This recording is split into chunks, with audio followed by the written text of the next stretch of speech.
Hello everyone. Today I'll be demonstrating the specimens of lungs and heart for preparation of anatomy viva. Okay. So here what we can see the specimens of the lungs. Okay, one is right lung, other is left lung. We'll see how to identify which lung is right, which lung is left, and then we can see the specimens of the heart here. Okay. Okay. So let's start with the lungs first. So this is the lung of the right side. Okay, so I'm holding it in the right hand like this vertically. You're looking at from the top. That's why you can see this narrow part. That's the apex of the lung. Okay, in anatomical position, you have to hold it in the right hand. You can hold it like this with your palm towards the base, or you can hold it like this, whichever way is comfortable. Okay, so why this lung is of the right side? You have to justify in 3 dimensions. Okay, this upper part of the lung is referred to as the apex of the lung. Okay, apex of the lung should be superior. Okay, and then I've just tilted it now so that you can see the anterior and the posterior parts. This border is referred to as the anterior border of the lung. Okay, the anterior border is sharp and the posterior border is thick and rounded behind, and this part is referred to as the hilum of the lung. Okay, hilum of the lung is facing medially. Okay, that's how I can say that this lung is of the right side. Okay, if I try to hold it as if it's that of the left side, see which point is going wrong. The thick border is going on the anterior aspect. Okay, the sharp border is coming behind. This should not happen. This sharp border should go anteriorly. That's why this lung is of the right side. Okay, and as everyone knows, right lung has got 3 lobes, but we don't say this point for identification of the side. Why? Because as an abnormality, the left lung may also have 3 lobes. Okay, so that's why avoid saying this point. Okay, if the examiner asks how many lobes are there in, then you can say the right lung has got 3 lobes which are separated by fissures. Okay, this space here that's referred to as the horizontal fissure, this space here that's referred to as the oblique fissure. Okay, so this lung is of the right side. We saw the side determination points. Let's compare it with that of the left sided lung.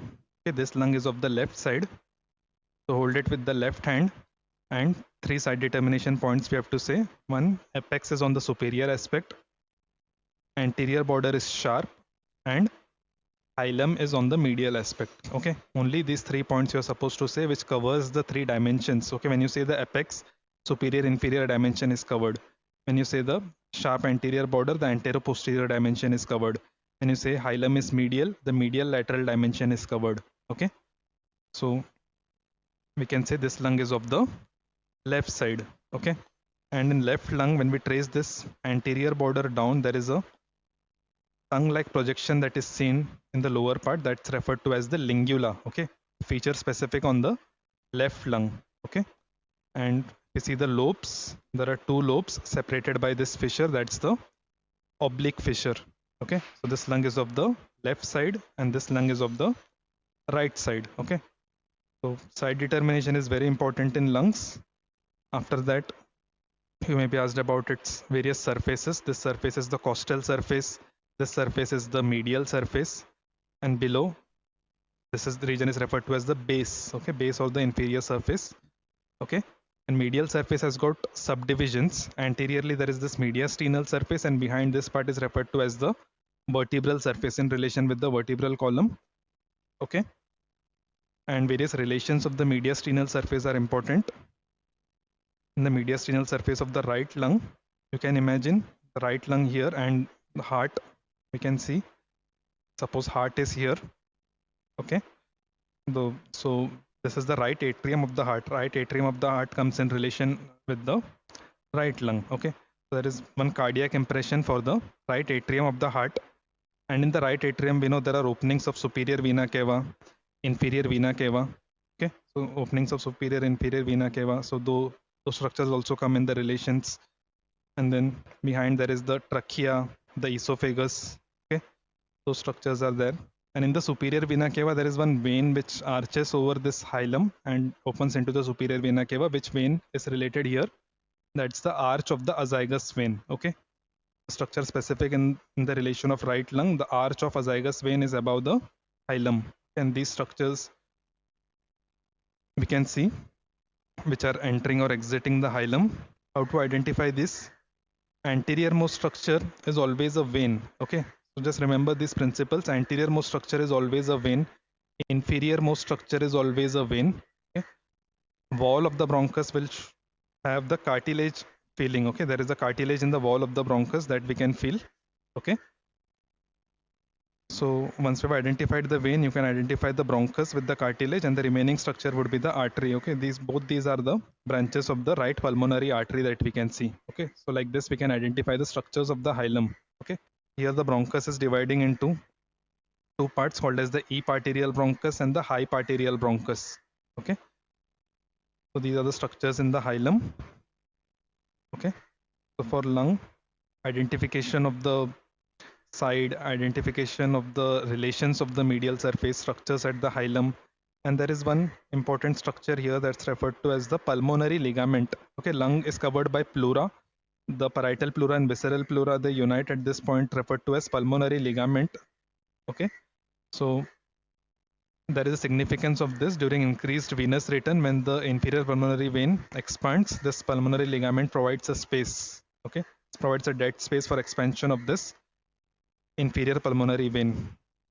Okay, then let's see this left lung now. Side determination we had already done. Surfaces are similar: costal surface, medial surface, inferior surface, or the base.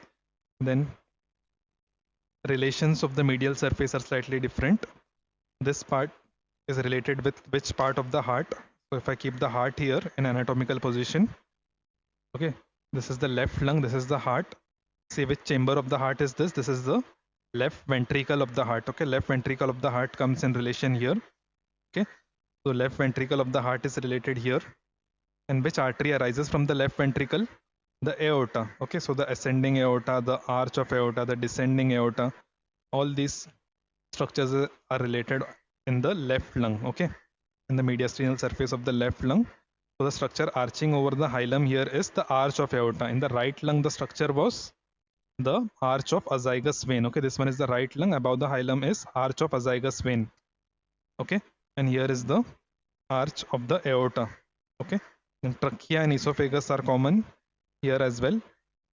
Okay, and again multiple structures in the hilum are there. So hilum structures may not be exactly same in all the lungs. Okay, depending upon the section where the lung has been taken out. Okay, the root of the lung has to be cut to take the lungs out, right? So depending upon the different level of sections, structures size may be different. So here also apply the same principles. Now this part is anterior part. This is a sharp anterior border. The anterior most structure is a vein. This is the inferior most structure is also a vein. Okay, so the left superior pulmonary vein, left inferior pulmonary vein. Structure having cartilage in the wall, that's the bronchus. Okay, I can feel the cartilage here, and the artery is the pulmonary artery. Okay, and the shiny structure that we can see covering the lung is the pleura. Okay, this is actually the visceral pleura which is adherent to the lung. Okay, there are two layers of pleura called as parietal pleura and visceral pleura.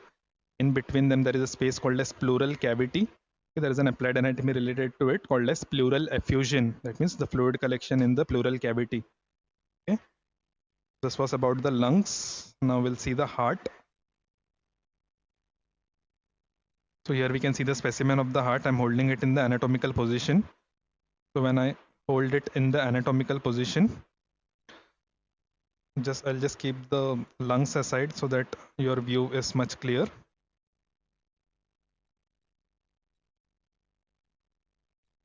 Okay, so now I'm holding the heart in anatomical position. You're looking from the top. So you can see the great vessels, the aorta, the pulmonary trunk. Okay, the diaphragmatic surface of the heart, I'm keeping it on the palm. There's a narrow part called as the apex of the heart. I'm keeping it between the thumb and the index finger. Okay, so like this, you have to hold the heart in anatomical position such that the apex is lying towards the left side. Okay, so basic chambers of the heart you all know, right? This is the right atrium. This one is the left atrium here.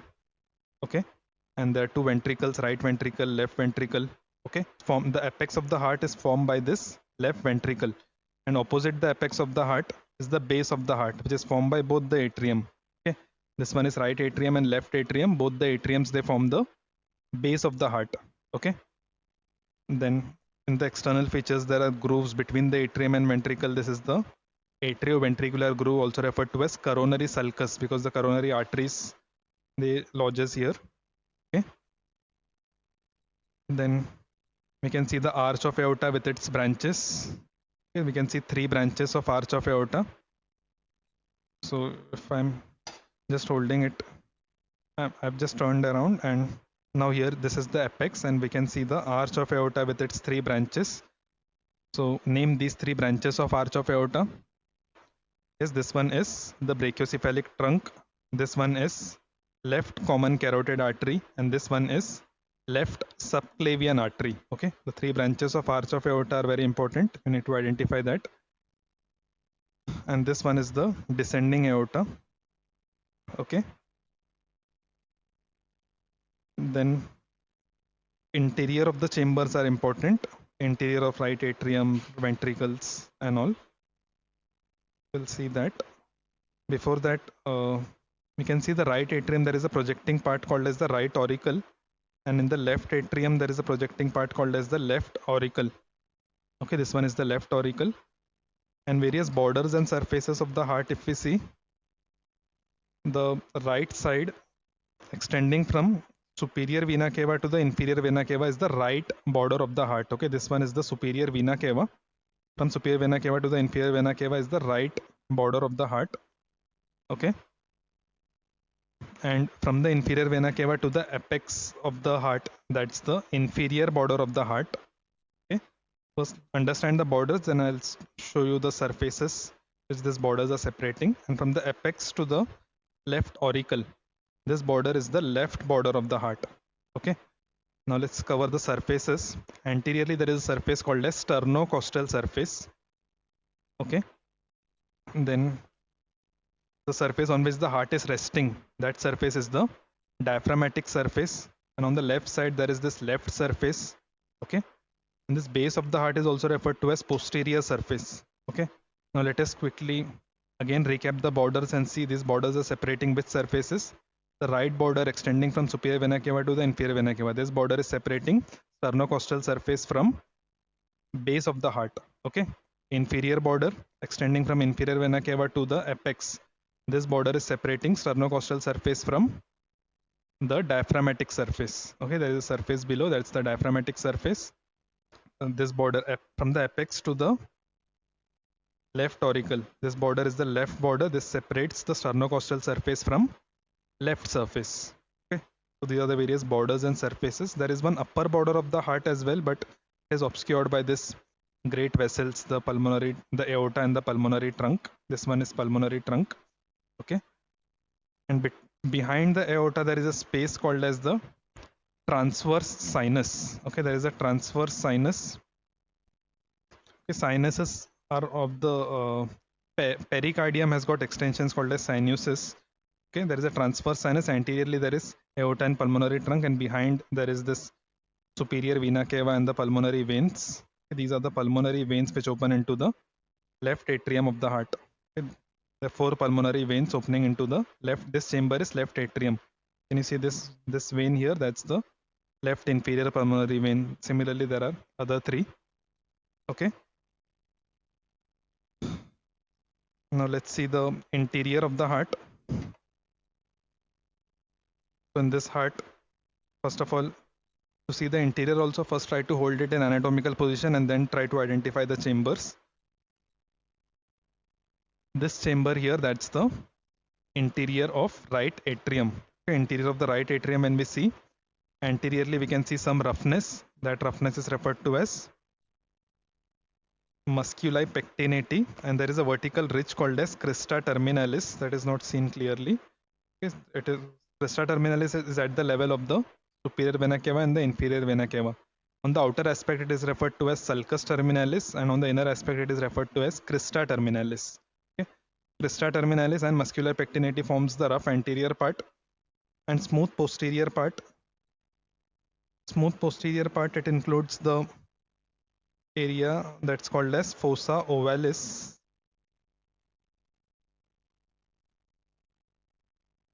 Okay, there is an oval impression here that's referred to as fossa ovalis.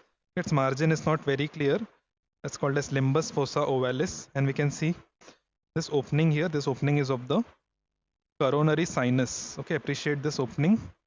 That's the coronary sinus. Okay, when I put the forceps inside, it will go in this region, in the left posterior coronary sulcus. Okay, this part, that's the coronary sinus. Then we can see the tricuspid valve. Okay, right atrioventricular valve is referred to as tricuspid valve, having 3 cusps.